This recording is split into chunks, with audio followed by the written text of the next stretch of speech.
Hello viewers, আসসালামু আলাইকুম। আশা করি সবাই ভালো আছেন, সুস্থ আছেন। আল্লাহ তাআলার অশেষ রহমতে আপনাদের ভালোবাসায় আমিও ভালো আছি, আলহামদুলিল্লাহ। তো ভিউয়ার্স, একটা বিষয় আপনাদের খুব জানানো দরকার যে আসলে প্রত্যেকটা কাজের মধ্যে কিছু গোপনীয়তা থাকে। আর বিশেষ করে এই ধরনের কাজে তো গোপনীয়তা আরও বেশি। তার কারণ একটাই, সেটা হচ্ছে প্রচুর ধৈর্য আর প্রচুর সময় লাগে। তা অবশ্যই। এর জন্য এই গোপনীয়তাটা বেশি। এই যে ভিউয়ার্স, আজকে আসনে বসছি। কিভাবে বসলাম? আসনে বসলাম, দু একটা অলৌকিক কথা বললাম, জেনে আসি শরীরে প্রবেশ করে ফেলেন। কথাবার্তা বললাম, সমাধান দিয়ে চলে গেলাম। এটাই কিন্তু আসলে বাস্তবিক দিক থেকে এটা না, পেছনে আরো কিছু ঘটনা থাকে। এই যে অলৌকিক কথাগুলা, এগুলা কিন্তু জাগাইতে হয়। এক একটা জিন জাতির জন্য এক একটা ওই অলৌকিক শক্তি একই, কিন্তু নাম চেঞ্জ করে বা এক এক জিনের জন্য আলাদা আলাদাভাবে ওইটা আমাকে সিদ্ধ করতে হয়। ঘন্টার পর ঘন্টা রাত জেগে বসে আমল করে তারপরে কাজ সমাধান দিয়ে আসি, তারপরে যে বসিয়ে যে আপনার সাথে কথা বলতে।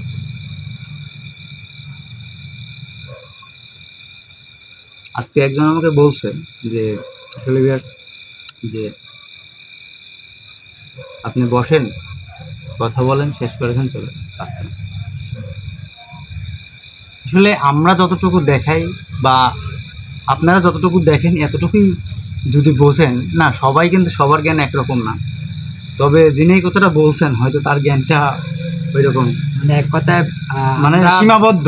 আমরা যতটুকু ভিডিও করি এটা খুবই সামান্য একটা অংশ, মানে শেষ ফিনিশিংটু, হ্যাঁ খুবই সামান্য অংশ, শ্রেষ্ঠ লাস্ট মুহূর্ত। মুহূর্ত। তো এইরকম ধরেন আলাদা আলাদা কাজে আলাদা আলাদাভাবে আমরা ইয়া করি। আর যাই হোক, কালকে আপনারা সবাই অবশ্যই অবশ্যই ভিডিওতে আসবেন। তার কারণ হচ্ছে কালকে কিন্তু আমার সায়াজিনটা কিন্তু সেই বিশেষ কাজ থেকে ফিরত আসবে। আর কি বিশেষ কাজে পাঠাইছিলাম আর কি কাজ নিয়ে সে ফেরত আসলো, সেই বিষয়টা কিন্তু জানার আছে। আপনার কাছে গোপন রাখছি এবং আমি নিজের কাছেও গোপন রাখছি। শুধু আজকে এতটুকু ধারণা দিতে পারি ভিউয়ার্স, যে যারা ইন্টেলিজেন্ট গোয়েন্দা বিভাগে কাজ করে, অর্থাৎ আন্তর্জাতিক মানের গোয়েন্দা বিভাগে কাজ করে, তারা কিন্তু কখনোই তার বাপ মায়ের কাছেও বলে না যে আমি কি চাকরি। হ্যাঁ, সম্পূর্ণটাই গোপন, জানেই না কেউ। এদের এই জন্য তো ওদের কোনো দেশই নেই। এই কখনো পাগলের বেশে, কখনো হচ্ছে ফকিনের বেশে, কখনো হচ্ছে ফকিরের ভেষে, ওই লাশের ভেসে, মানে বিভিন্ন রূপ তারা এই কাজ করে নিয়েছে, যাতে কেউ বুঝতে না, সমাধান করে কিন্তু বাড়ানো। কেউ বুঝতে পারে, মনে করে যে এটা এই পাগলের কর্তব্য পালন করার অবস্থায় কিন্তু অনেক সময় দেখা যাচ্ছে যে পাগলের যখন অভিনয়টা করতে হয়, যে ওই জায়গায় পাগলের অভিনয় ছাড়া আমি সমাধান দিয়ে বাড়াতে পারবো না বা খোঁজখবর নিতে পারবো না, সেই মুহূর্তে কিন্তু অনেক কিছু খাওয়া লাগে। হ্যাঁ, ওইগুলো মানুষকে বোঝানো লাগে যে আমি পাগল। ফেলে দেওয়া জিনিসগুলো খাওয়া লাগে, পুড়িয়ে খাওয়া লাগে, প্রস্রাব পায়খানা মানুষের সামনে। এক কথায় কাজ সম্পন্ন করার জন্য যা যা প্রয়োজন সবগুলাই ওরা করতে পারে। অথচ আমরা কি জানি, এই রে বাবা, এত বড় একটা অপরাধ এতদিন ধরা কে ধরলো, কে করলো, কি করলো, কেউ জানে না। তো এইরকমই আমার সায়াজিনটাও কিন্তু একটা গোয়েন্দার মতো কাজে দিয়ে পাঠাইছে। আসলে ভিডিওর মধ্যে যদি আমি বলি তাহলে দেখা যাচ্ছে যে ওই কাজের বিশেষত্বটা নষ্ট হয়ে যায়। আর বিশেষ করে আমার যে ভিডিওগুলো দেখেন ভিউয়ার্স, আর এই ভিউয়ার্সের মধ্যে কিন্তু বিশেষ করে আমার ভিডিওতে আমি লক্ষ্য করছি যে অনেকেই সাধক আছে, অনেক, মানে দেখা যাচ্ছে যে 100-র মধ্যে প্রায় 10% সাধক আমার ভিডিওগুলো বুঝছেন। হয়তো কেউ শেখার জন্য, না হয়তো কেউ ওই কোনো, যাই হোক, দেখে আর কি। ভিডিও দেখে তো শেখার কোনো ওয়ে নেই, আছে ভিডিও দেখে কি শিখবে? যাই হোক, কৌশলটা তো শিখে, কৌশল শিখতে পারে, কথার কৌশলে কিন্তু বেশি। এই কথাতেই জয়, কথাতেই কিন্তু ক্ষয়। এই জিনিসটাই শিখতে পারবে, কিন্তু বাকি কিছু শিখতে হবে না। আপনার হাতে লাঠি দিব আর একটা ছাগল দিব, আপনি মানুষ করতে পারবেন? বাড়িতে বাড়িতে শিকার করতে পারবেন? সম্ভব। যে অপরাধ করতে গেলে যত বাড়িবেন তত মুখে খুলবে। হুম। এই যে একটা কৌশল, এই কৌশলগুলো শেখার জন্য হয়তো দেখে, যাই হোক, যে যার যা উদ্দেশ্য আছে থাক, কিন্তু আমি বলতেছি যে এটার মধ্যে থেকে আবার উদ্দেশ্য আবার একটু ভিন্ন হয়ে যায়। এই যে যেমন আমার ক্ষতি করবে, আমাকে সবসময় দেখে শুনে রাখবে, চোখে চোখে সিসি ক্যামেরার মতো। মানুষ তো ধরেন এক কথায় বলা যায় বহুরূপ। যাই হোক ভিউয়ার্স, এই জন্যই আমি আজকে থাকে। 10-15 দিন ধরে ভিডিওতে নাই, কারণ আমি ভিডিওর সামনে যখনই কাজ করতাম তখনই কিন্তু একটা কাজ করতো, ক্ষতি করতো। আবার যখন দেখা যাচ্ছে যে আমি যে মানে আমি একদম অসুস্থ হয়ে গেছি, তারপরেও যদি আমি ভিডিওতে বলতাম যে আমি একদম অসুস্থ, লড়াচড়াই করতে পারতেছি না, আপনাদের জানাইতাম, তাহলে দেখা যাচ্ছে যে আবার একটা করতো, যে আরেকটু অসুস্থ, একটু হয়েছে আর একটু করি, আরেকটু করি। এটা একদম শেষ। আবার যদি বলতাম যে আমি একটু ভালো আছি, তাহলে আরেকটু ক্ষতি করা, তাহলে আবার ডাবল ক্ষতি করতো, আমাকে উঠতেই দিত না। এই জন্য ভিউয়ার্সে আমরা 2-3 ইনভেস্টিগেশন গেছিলাম, আমরা বলি নাই যে আপনি অসুস্থ, আমরা বলছি যে সে কাজে নিয়োজিত আছে। যাই হোক ভিউয়ার্স, আপনারা অবশ্যই আমার জন্য দোয়া করবেন এবং আমার টিমের জন্য দোয়া করবেন। অনেক কথা বলছি, তো আজকে সমাধানে যেটা বসছি সেটা হচ্ছে ওই যে গত যে এপিসোডে গেছিলাম, যে হচ্ছে একটা বোবাদিনের ঘটনা, সে আবার মানুষের শরীরে আসলে কথা বলতে পারে। তো এটার অনেক কারণ আছে এবং তার কিছু ভুল আছে, সেগুলো আমরা বিস্তারিত শুনবো যদি তাকে হাজির করতে পারি। কথা তো দিছে আসবে। যেহেতু কাল কথা তো সেটা আলাদা আসে কথা। ও বিসমিল্লাহ।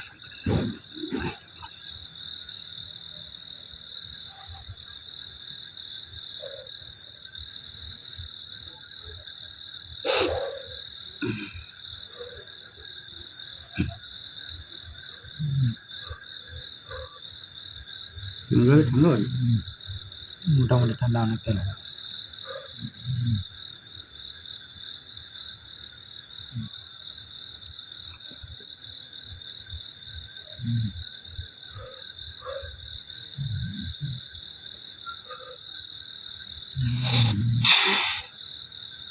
أعوذ بالله من الشيطان الرجيم.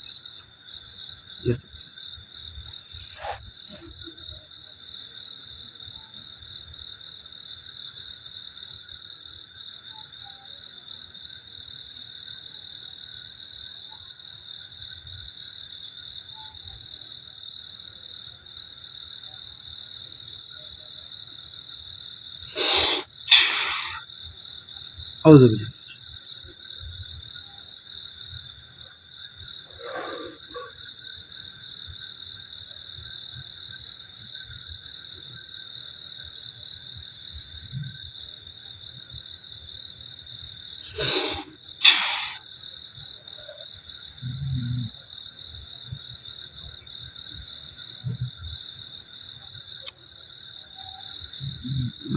তুমি পড়বি শিমুল ভাই, সালাম পাঠাচ্ছি, সালাম গ্রহণ কর, জায়গা ত্যাগ করছি।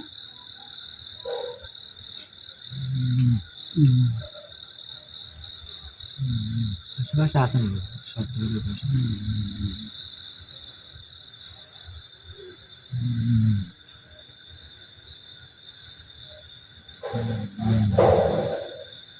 স্যার একবার চেষ্টা করুন। জায়গাতে নাই, কোথায় আছে খোঁজ করে দাঁড়ান, আপনি সোজা বসে থাকেন। أعوذ بالله من الشيطان الرجيم.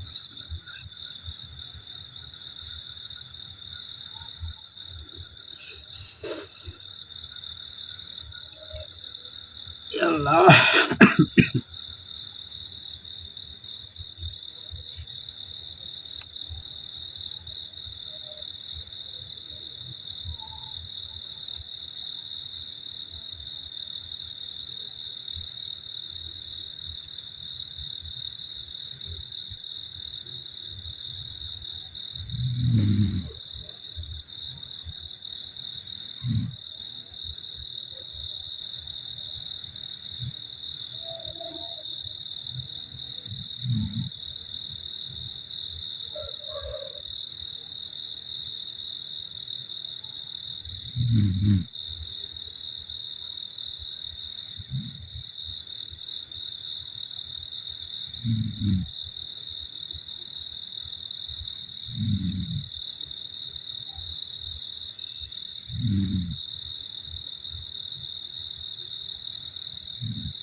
তো তোকে ডাকি নাই। কি করবেন আমাকে কন? শোন, কন।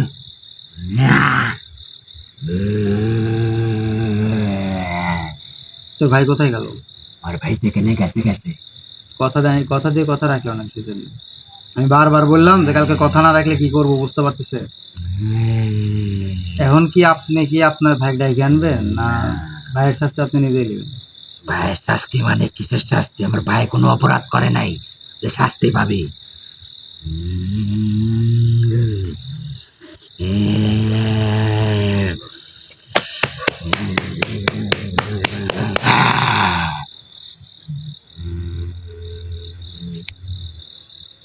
ভাই কইতে পাবেন না নি? আমার ভাই চলে গেছে, খেলাটাও চলে গেছে। আনবো, ডাইকে আনবো? আনেন, যে বলেও পারবেন না নি, আনেন। আনবো? আন, তুই আন। শোন, ক। তোর ভাই আসার সাথে সাথে তুই শরীর থেকে বাইরে হয়ে যাবো, তোর ভাইকে বার সুযোগ দেবো, বুঝতে পারছো? আগে তো আনলি দেখা। আগে তোর বিচারটা শেষ করে। হ্যাঁ কর। শোন, হ্যাঁ। তুই তো তোর আপন ভাই লে। না, তাই তুই কিভাবে জানলো? এই শোন, এই, এটা আমার জায়গা। বাঘের ঘোড়ায় ঢুকে বাঘ শিকার করা যায় না। সব জায়গায় যাই আমি। আ, আ, আ, হ্যাঁ লাই, গতকাল কি করছিল? গতকাল পলাইছিল কে? বলার জন্য কারণ আছিল।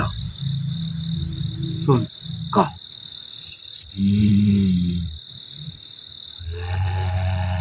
ওই এক হাত ব্যাগলি ঝোলালি তিন হাতে ভিকি করিস না, বুঝতে পারছো? বিষয়টা হচ্ছে যতটুকু পাওয়ার ততটুকু পাওয়ার। বিষয়টা হচ্ছে তুই এখান থেকে আমাকে ছাড়ি দে, আমার ভাই আমার ভাইয়ের মতন থাকতে দে, আমাকে আমার মতন থাকতে দে, তুই তুই তুই মতন থাক। তুই আমাদের মাঝে ঝামেলা করিস না, নিজেও ঝামেলায় জড়াইস না। এটা তোর জন্যও ভালো হবে, আমার জন্যও ভালো হবে, আমার ভাইয়ের জন্যও ভালো হবে। এখন তুই ভাবি দেখ কি করবো।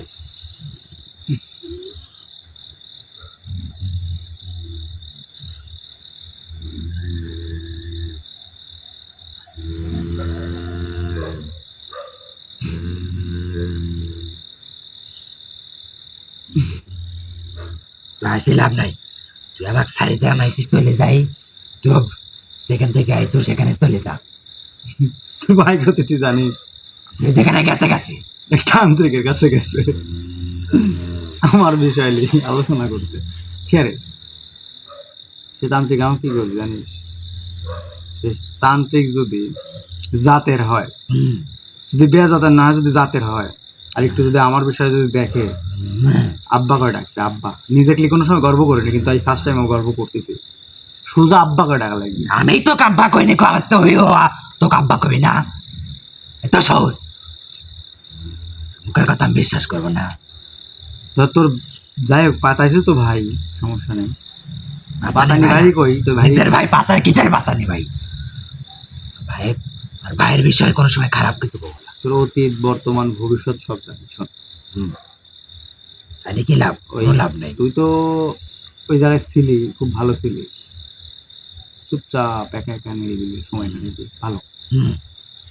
এই শয়তানটা যখন যাতে ওখানে উপস্থিত হয়, বুঝতে পারছো? আসলে তোরা তো অকিনারা। যখন উপস্থিত হয় তখন শয়তানের দল, ও যে শয়তান যে দল ভারী করো যে আবার ভাই কই শয়তান কইস কাক? তোর অতীত আমি তোর অতীত করছি নি। অতীত তোর অতীত আমি কইছি, শুন। তুই শোন, আমার ভাই শয়তান কইস মানে একবারে শয়তান কইস মানে সাহস তো কম না রে। কি করবো এটা তুই? মাথা বাড়ি দেয়, এক মাথা ফাটালাম। ফাটা? একবার কার মাথা ফাটবে? একবার মরিসু আমার মাথা ফাটবে। ফাটা? কার মাথা ফাটবে? আমার মাথা ফাটবে। ফাটা ভাই তো প্লেন লাগাই। শোন, তোর অতীত করছি না আমি, অতীত তো শোন আগে। তে ভালো থাকার পরে হয়ে গেলে তো খারাপ। ওই শয়তান যখন নিজের দল ভারী করার জন্য তোকে ডেকে দিল, ঠিক কিনা? হ্যাঁ, আমার নিজের দুইজন মিলে যে একটা বাচ্চা শিশু মারছো, কাজটাকে ভালো করছো। না না না, ওর তো দোষ নাই। মারছি, ওর বাচ্চা কারকে তো করলা? হ্যাঁ তোর আব্বা কেন না আমার কথা শুন, না না আবার কথা বাড়াইস। এর আগে তো গেছে বাচ্চাগুলি, গেছে না, কিছু তো করিস না। যখন ওই শয়তান তো প্রলোভন দেখাইছে, তখন ওই শয়তানের সাথে করে তুই বাচ্চাটা মারছু, আবার ওই ছোট্ট পুষ্করির মধ্যে ফালাই দিয়ে কি কইছে জানিস? সে অনেকদিন আগে কথা করছে, কিন্তু আজকের কথা অনেক আগে, যে এই পানির তৈরি করছে। মানুষ এই দোষ দিচ্ছে, তাই না? দিবি তো ছোট মানুষ। শয়তান শোন, অপরাধ করতে করতে দেওয়ালে পিঠ ঠেকলে, বুঝছো, এই যে এই পর্যায়ে আসে। অপরাধ আবার কয় অপরাধ করিনি, দোষ তো তোর নাই রে, দোষ তো ওর, তোর তো প্রলোভন দেখাইছে। কিন্তু শয়তান আমাকে ধোকা দিল, আর আমি শয়তানের ধোকায় পড়লাম। শয়তান তো চাবি ধোকা দিতে, তে ওই অল্প কথায় কাজ হলে বেশি কথার দরকার নাই, বুঝছো? হ্যাঁ, বেশি কথা কোথায় যাচ্ছি না। এখন তোর সামনে দুইটা অপশন, যেহেতু তুই আইসু, তোর ভাই আসে নাই, তোর ভাই তো গেছে তান্ত্রিকের কাছে আমাকে শেষ করার জন্য। করবি তো? আচ্ছা, ধরো যুদ্ধে আমি রাজি হয়ে গেলাম, সমস্যা নেই, কিন্তু আমিও রাজি। এক ফারাত থেকে উঠলাম, প্রয়োজন আর এক ফারাত করবো, সমস্যা নেই, কিন্তু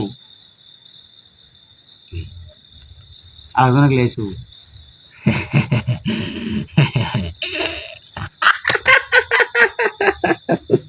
শোন, শয়তানের শয়তানি বাদ দি, ভালো হ। তোর সামনে দুইটা অপশন দিচ্ছি, কি জানিস? অপশন দুইটা হচ্ছে, এক, যদি এই মুহূর্ত থেকে ওর পিছু না ছাড়িস, ভাবছিলাম দুজনকে একটু বোঝায় শোনায় ভালো বানায় যদি রাখা যায়, যেহেতু ভাই ভাই দুইজন খুব ভালো সম্পর্ক, ভালোবাসা ওদের মধ্যে। তারপরে যে আজকে আমি জানতাম, আমি ভেবেই নিছিলাম যে আসলে বিপদে মানে এরকম ভাবে কথা রাখবে না, কথাতে বেশি কথা না বলে কাজের শোন, কথায় আয়।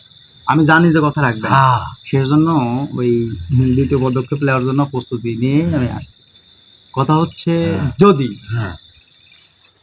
শর্ত নাম্বার 1, যদি এই মুহূর্তে তোর ভাইয়ের থেকে সম্পর্ক বিচ্ছিন্ন করে তুই আলাদা হয়ে কোনো এক জায়গায় চলে না যায়, তাহলে কি হবে? তোর ভাইয়ের মতো নির্মম মৃত্যু, বলবো না কারণ মৃত্যু দেওয়ার মালিক আল্লাহ, মৃত্যু দেওয়ার মালিক। আচ্ছা 2 নাম্বার ক। শয়তানের শয়তান রে, শোন, স্বীকার করে বলা যায় মৃত্যু দেওয়ার মালিক আল্লাহ, তাহলে ওই মৃত্যু কিন্তু আমি দিব না, কইনি কিন্তু। কিন্তু তোর ভাইয়ের সাথে তোর শাস্তি অবধারিত, আর কি শাস্তি দিব সেটা একমাত্র উপর আল্লাহ জানে, আর আমি এখনো কিন্তু আমি ভাবিও নি যে কি শাস্তি দিব। শর্ত নাম্বার 2। আর শর্ত নাম্বার 2, তুই আমার হয়া তোর ভাইকে যে সুন্দর করে বুঝাবো। আমি কিন্তু চাইলে এখন ডাইকে আনতে পারি, কিন্তু ডাইকে আনবো না কিসের জন্য জানিস?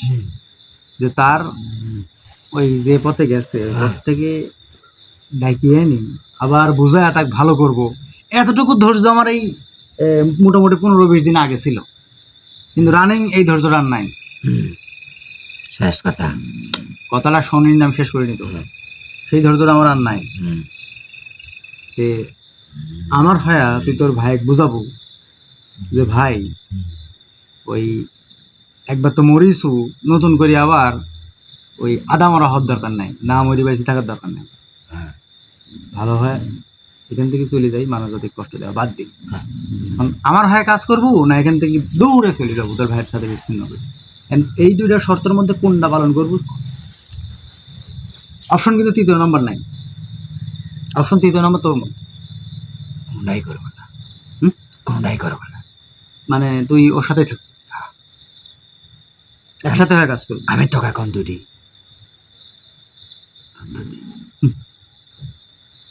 আমিও তোকে সত্য দিয়ে দিই। সত্য 1,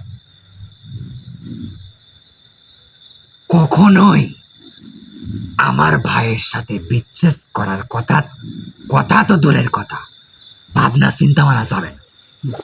2, আমি আমার ভাই প্রতিশোধ শেষ না হওয়া পর্যন্ত ওখান থেকে 1 পাও নড়ছি না।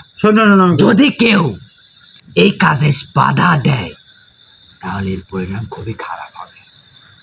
বিষয়টা হচ্ছে, আমি কই, ওই বুঝলাম পরিণাম খারাপ হবে, কিন্তু এই প্রতিশোধ কি তোর নাকি? আমারও। আমার এই ভাই ক্ষতি করছে। চিন্তা করে আমি- দেখেন যে কত বড় ভালোবাসা, আপন ভাই না কিন্তু। শোন, আপন ভাই মানে না কি কি করেন আপনি? ঠিক আরো একবার একটু সময় লি ভাব। হ্যাঁ, একটু ভাবা ভাবেই নাই এখানে। ভাবা ভাবি নাই না, বুঝিস। শেষ করে দিবেন এই তো। ইসে, শেষ করার মালিক তো আল্লাহ। হ্যাঁ, কষ্ট দিবেন, মেরে ফেলাবেন, কষ্ট আমি তো দিবেন। বললাম আমি কিছুই জানি না, আমি ভাববো পরে। তাহলে ছাড়ি দেন আমার, হুম, ছাড়ি দেন তাহলে। হুম, হুম। ওই যে বললাম না, যে রাস্তা তো দুইটাতে একটা পালন করলে হলো। হ্যাঁ, এখন আমি তো কি যাতে দিব? আপনার সারা জীবন মনে রাখি দিবেন। হুম। দেন, মনে করবেন না যে এই আসনে আমার যদি দায়িত্ব দেন বেশি দিন টিকতে পারবেন না। বা এখানে আমি সারা জীবনের মধ্যেও থাকতে পারবো না। সর্বোচ্চ 1 থেকে 2 দিন আমাকে রাখতে পারবেন, এর বেশি রাখতে পারবেন না। ক্ষতি আপনারই বেশি হবে। ভাবেন কি করবেন।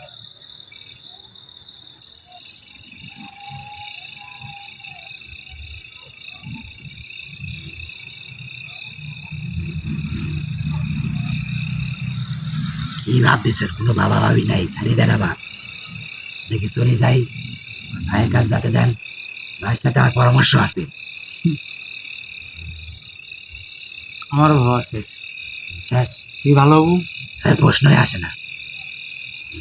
হ্যাঁ, ঠিক সোনার চাউলের মতো সুন্দর করে থাকো। হ্যাঁ, তোমার ভাইয়ের সাথে যেদিন লড়াই করি সেদিন বসে থেকে দেখো। ঠিক আছে। অহযোগিতা রাখি দেবেন এখানেই তো? হ্যাঁ, এখানে রাখি দেবেন। দেন, থাকনো কি এমন থাকনো? ভাইয়ের জন্য আমি এইটুকু করতে পারবো না? হ্যাঁ,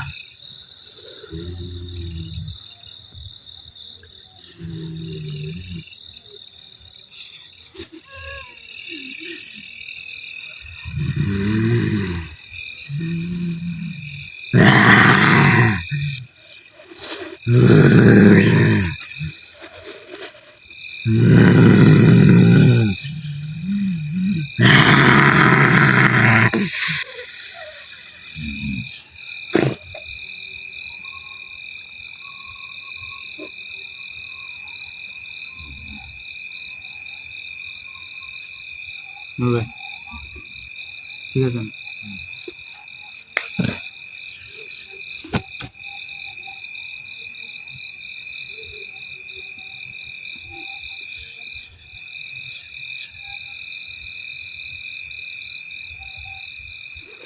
আজকে সময় ভাই একটা ভুল কাজ করছেন কিন্তু। এটা যখন আমি নিয়ে আসবো হাতে করি, আমার অনুমতি ছাড়া হাত দেবেন না, বুঝছেন?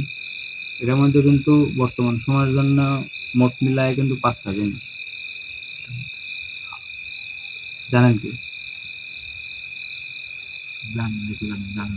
আজকে আমি যে রাইফেল একটু সাইডে গেছিলাম, আপনি যে লাড়াতাড়া করতেছেন, সুন্দর করে খালি এক জায়গায় ছিল, ওই জায়গা থেকে সুন্দর করে বসে দিয়েছি। করলে কি এলেন? মানে আসিস চুপচাপ সুন্দরভাবে শরীরের ভিতরে ঢুকে যায় তো নিঃশ্বাসের সাথে বুঝতে পারে। একদিন চাপ দিয়ে ঢুকে জঙ্গলে গেলে দেখছেন, ঘাড়ে লাত্তি দিয়ে ঢুকে দেখছেন কিরম ব্যথা যাও। আর এরকম রানিং যদি ঠাসি খান তাহলে কিরকম হবে? সেখানে তো একদম অনুমতি ছাড়া এই জিনিসগুলো লাগবে না, বুঝছেন? বিশেষ করে আমি যেগুলো আনি না ভাই, আসলে সমস্যা হয়ে গেলে বুঝুন না, না। দেখতেছেন তো আমার রানিং কি হয়েছিল। না, ঠিক আছে। কারণ এরকম যদি হয় তাহলে সমস্যা হবে। তবে যাই হোক, বাঁচানোর মালিক আল্লাহ, তারপর আমি আছি তো। কিন্তু তারপরেও একটা কথা, কি হয়ে গেলে তো ঘুরতে তো সময় লাগে না। নিজে সাবধানতা নিজের হ্যাঁ, কাছে রাখা। সময় তো লাগে না। যাই ভিউয়ার্স, বিষয়টা হচ্ছে ভাবছিলাম একটা করবো আর একটা, তো যাই হোক সব মিলায় ভালোই হইলো। আমারও রাগ আছে মনের মধ্যে নিজের ক্ষতি হওয়ার, সব মিলায়া মানে একটু রাগ বাইরে গেল। শুনুন ভাই, কেন? আমাকে যে ক্ষতি করছে তারপর আমার রাগ উঠে নাই। তা তো অবশ্যই। 100 রাগ উঠে দিয়েছে। আবার নতুন করে আবার তান্ত্রিকের কাছে গেছে আমার ক্ষতি করার জন্য, তাহলে রাগ কিরম হবে? ঠিক আছে। ও মানে এই কালকের গতকালের দিনটা জিন তান্ত্রিকের কাছে? তাহলে আজকে আসছিল কি? ওর ভাই। যাই হোক, তো সব মিলায় কিন্তু একটা বিশাল খেলা হয়ে যাবে। তা তো বুঝতে পারতেছি। তো ভিউয়ার্স, আপনারা অবশ্যই খেলা দেখতে কালকে অবশ্যই আসবেন। নতুন খেলা, আর এই সম্পূর্ণ খেলাটা খেলবেই আমার ছায়াজেন। তো সবাই ভালো থাকবেন, সুস্থ থাকবেন। ভিডিও আমি এখানেই শেষ করতেছি। আসসালামু আলাইকুম।